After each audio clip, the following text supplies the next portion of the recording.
Now let's say we want to put some eyes here, but we don't want those eyes to be shapes. We want them to be holes in this shape. Well, let's just start off making a circle, first of all. And this is not a circle. So let's just adjust it to become a circle. Here we go. And in this case, we don't want any outline on this. And let's just zoom in a little bit, by the way. And just in case, if you guys came to this episode and you're feeling a little bit lost because I'm going faster, it's because I already taught a lot of this stuff in my other episodes. So make sure to watch since episode 1 and then keep going. Anyways, so we're gonna go on and place that here. We're gonna make a copy, place it here. And these are shapes over this shape. But if you want to make a hole within this shape, we'll just click on this. So first of all, we're gonna actually group these. So click on both of them. Command G, we group them. Then press here just to select this shape, and then scroll down. And we're gonna go on, and this time we're gonna minus the front. So you see this option here, that's the second option. We're gonna minus the front. You guys are gonna see what happens. Press that, there we go. So we minus the front. So right now everything is still one shape. We just literally did that, we minus the front. So this shape has these two holes right now. So they're no longer shapes, they are holes within this shape. So that's how we chose to make this right now. So if I place another shape behind it, let me just make this shape. So what I'm gonna do is just draw a shape right now. It can be any shape for that matter. Let's just make a stronger color so we can see the difference. No outline, although it doesn't matter. And then we're gonna place this behind this. So to bring this to front, there's various ways. Basically what we're doing when we bring something to front, we're taking a look at the layers. So there's shortcuts towards this, and we're gonna mess around with shortcuts later on. But right now, if we expand our layers, so what I did was going to this option here, that's for my layers. And then from here, you guys will see this is a new layer. I'm gonna place it below this guy, and there we go. So we have one in front of the other. So you guys can notice that this is a shape. It's right in front of the other guy. So that's how I can show you that it's an actual hole right here that we created. So these are the bare basics that comes down to your Pathfinder. Pathfinder is something you're gonna use a lot. So let me just click here, put this over. I'm gonna select both of them. Once you select two shapes, you should see the option for Pathfinder down here below. So if I zoom in just to show you, we have other options here. We have, and just mess around with each one and play around with them. But if we choose this one, it's gonna show you what happens. This is what's gonna happen. Let me just go back by pressing Command Z and choose the last option. So that's to exclude, and this is what's gonna happen. So it's very important to know what each Pathfinder option does. Let me just ungroup this because it does become a group, since technically we just created another shape because we excluded that. So if you want to make a hole here on the snowman, like we just did, let's say we want to split up the snowman, we can choose that. Then we're gonna go on, select snowman, so we select two things. Go into Pathfinder, and we're gonna exclude. Right now, we just dug that hole and ungrouped. So Shift Command G, we ungroup things, delete that, select that, delete that, and we have this hole right here, this line, that's pretty much a hole. So technically, these are two shapes now. So that's your Pathfinder tool. So it's very important to know it. And something else that we should know is our alignment tool. And that's because when you make stuff like very repetitive, you might want to align them. So let me just show you what I mean by that. So let's actually choose a star in this case. Let's just make that star. In this star, we're gonna add these guys into it. So I'm gonna press my up arrow. I'm gonna make it towards a sun. I did go over this in our last episode, by the way. Then I'm gonna copy it over. So I'm gonna go on and hold Option, and then just drag it and drag it.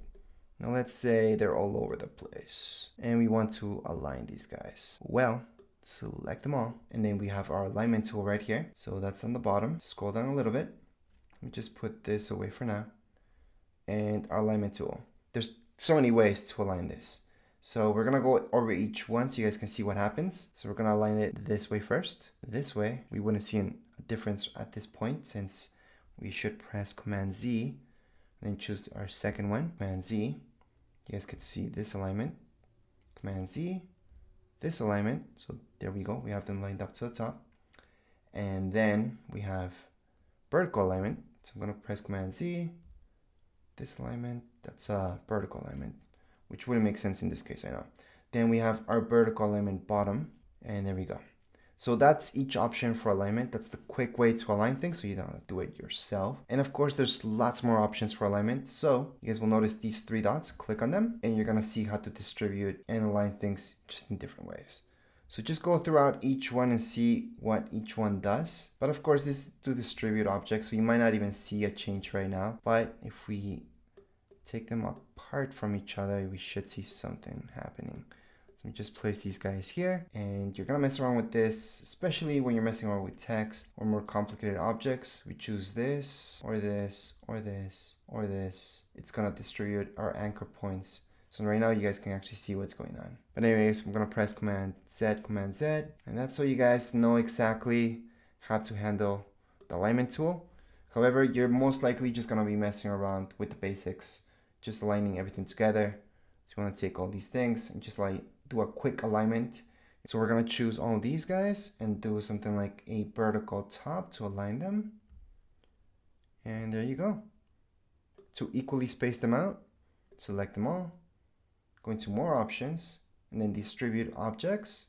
We can go on and choose something like so from the center. So that way they're all aligned, equal space between them. And before you guys saw that, we aligned the anchors. Well, to align the anchors, which is something you're almost never gonna do, is select this option, and we're gonna select them all. And we still have these options for alignment, but this time we're gonna align the anchor points, which is kinda weird, so I'm gonna show you that again. But that's what that does. Not many of you are gonna use this that much, but it will come up at some point. So that's the difference. If you guys are looking, you're getting to difficulties, is because most likely you went to your anchor points instead of selecting the whole shape. Now, something else when you're aligning things that's gonna help you out is your grid. You need to view your grid. So if you guys go into view, so that's on the top right here, go into view, then go down, you're gonna see show grid. So it's almost all the way in the bottom. It's gonna say show grid, and that's my grid. So that's just for you to see. It's not a grid that's gonna print out, or if you guys export this, you're not exporting the grid out. You can, by the way, there's ways to do that, but this is just for you, for your own reference. So you guys can actually align things a little bit more easy if you have a grid. Especially if you go into view and you can snap to grid. So see this option? Here are the shortcuts, by the way. I'm just showing you the long way so you know what you're doing. So snap to grid and go on, and this is gonna snap right into our grid. And there we go. So that's another way to align things manually, and this will help us out.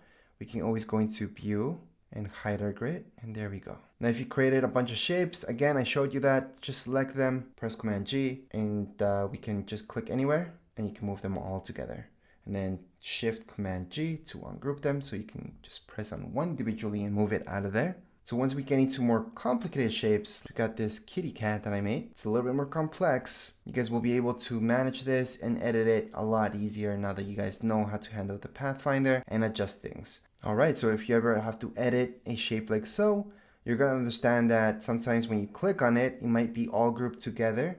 You might not be able to click on the individual things. It's all gonna move together.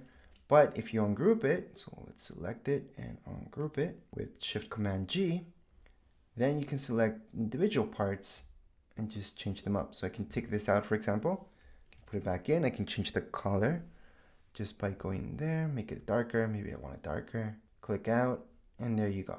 So especially when you're messing around with other artwork or artwork that was handed to you, now you guys know how to edit that stuff, because now you know ungrouping, grouping, and changing your colors as well. But as far as this video goes, we are all done. If you guys have any questions, comments, you guys can write down here in the comments area. Don't forget to subscribe and like. Thank you.